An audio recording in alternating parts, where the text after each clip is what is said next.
Hello everyone, it's Wes here, back with another video. And in this video, I just want to talk about the 5 mistakes that I always see people make when they are crafting their CV for applying for jobs here in the UK. So, I have been staying in the UK for nearly 2 years now, and I've been doing this whole CVs thing for a lot of time. I was trying to think how long have I been doing it. I think I started doing it in 2021. So, I've been doing it since 2021, and I've been able to see a lot of mistakes that people make when they're applying for jobs, specifically here in the UK. So, if you're applying for jobs, let's say even if you stay within the UK or if you stay outside the UK, these are the 5 mistakes that you should avoid when you are applying for a job here in the UK. So the first one, which I believe you guessed it right, is using a generic CV without changing it, without modifying it to the job that you're applying for. But then there is another side of this point to say ignoring S's. Now, the main reason why I'm saying this is because things have changed nowadays. Companies or organizations not only use CVs now, they sometimes don't request for your CV. Sometimes they only ask you to maybe answer an essay, or maybe 2 essays, or maybe 3 essays, and then you should maybe put in your details, maybe like your personal details, some of the personal details, like your address and everything, and maybe your education, and that's what they want.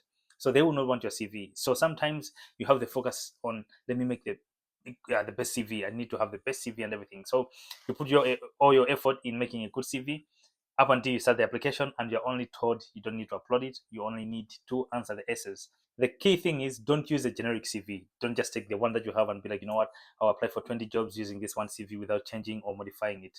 I always say, always, if possible, use the 60% rule.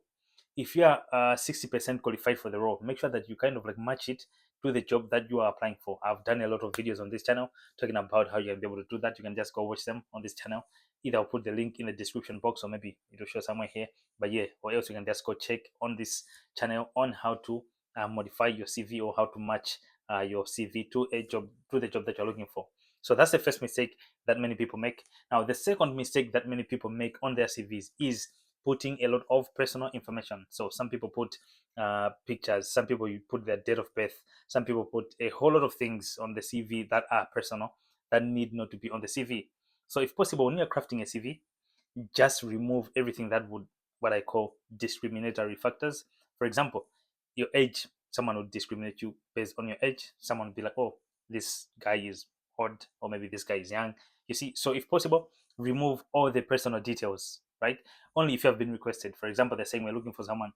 For example, if they say we're looking for people that are maybe 20 to 35 for this post, then you can be able to put your age if you're within that age range. But if not, you don't have to put that. Even for your picture, you don't have to put your picture. It is not necessary unless it has been requested, or maybe you are applying for a job that maybe your face will be used to qualify you. I don't know if you get what I mean. Maybe TV roles or things like those. So yeah, you just don't have to put in these personal details.